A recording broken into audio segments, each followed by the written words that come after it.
Kajian saya seterusnya ialah Wijayanegara, India tu.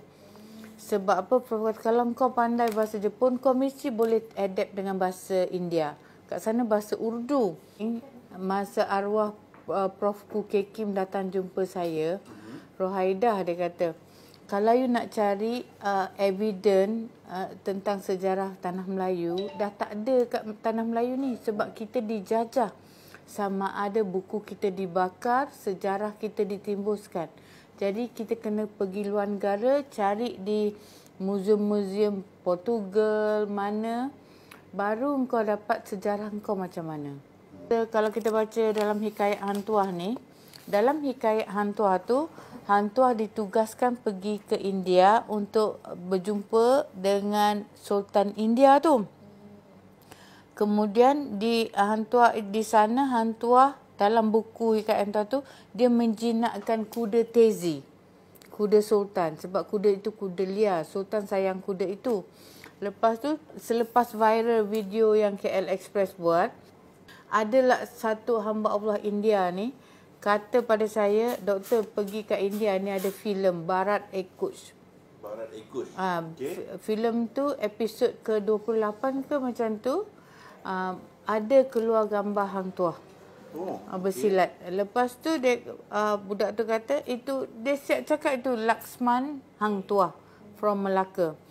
Jadi bila saya pergi, kebetulan anak murid saya belajar di India, tak sangka pula dia sama tempat yang tempat saya nak kaji tu, Kartanaka tu.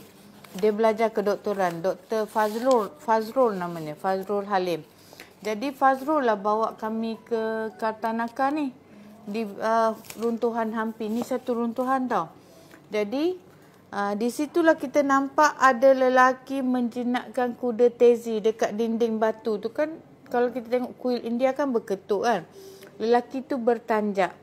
Sekali pegawai Kementerian Tourism dia cakap, this is man from Malacca. You see, the horse is from Arab, come to India, and this man from Malacca sit on the horse. Ni meriam kita di India tu.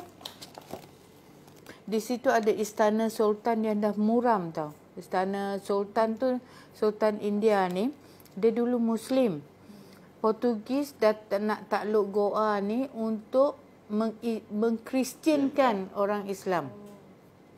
Jadi orang Islam sana tak nak masuk Kristian, dia tangkap semua, dia atur semua 6,000 rakyat India tu depan Sultan, slaughtered. Sembelih orang rakyat depan Sultan. Apa perasaan Sultan masa tu kan? Takkan dia nak buang agama dia sebab rakyat dia. Jadi Sultan kemudian, rakyat seorang tak nak pindah agama, Sultan pun tak nak pindah agama, rakyat dia bunuh dulu depan Sultan, kemudian Sultan dibunuh. Kuatnya agama, pegangan agama Islam Sultan Goa tu dulu. Kalau kita kata kejatuhan Islam ni kan, mula kita tengok sebab apa? Kejatuhan India, lepas tu kejatuhan Uthmaniyah. Semua berlaku. Lepas tu dalam buku ini, buku Wijayanegara ni, satu advantage, saya bukan nak menjual buku, saya mensertakan buku Alfonso de Albuquerque di belakang ni. Macam mana Albuquerque tangkap menakluk Melaka. Kehebatan Melaka semua Alfonso ceritakan. Ada banyak senjata di Melaka.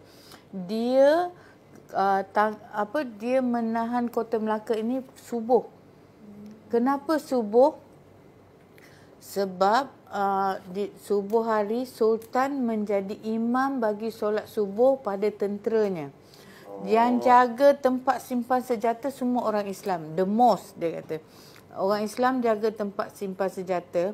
Jadi bila mereka sembahyang berjemaah, tempat simpan senjata mesti tak ada orang jaga kan. Jadi nak hubung antara masjid dengan tempat simpan senjata adalah jambatan. Dia runtuh, dia bom jambatan. Tak dapatlah Sultan nak pergi ambil senjata. Jadi dia orang berlawan dengan keris, dengan pedang yang ada di pinggang ajalah. Itu yang dia orang kata sejarah orang Melayu lawan keris dengan tu. Macam mana nak lawan? Tapi sebab apa?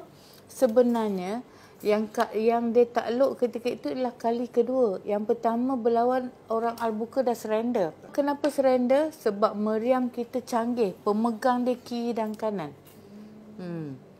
Jadi dia kalah sebab apa? Kita dah lah orang Melayu ni laju kejar dia.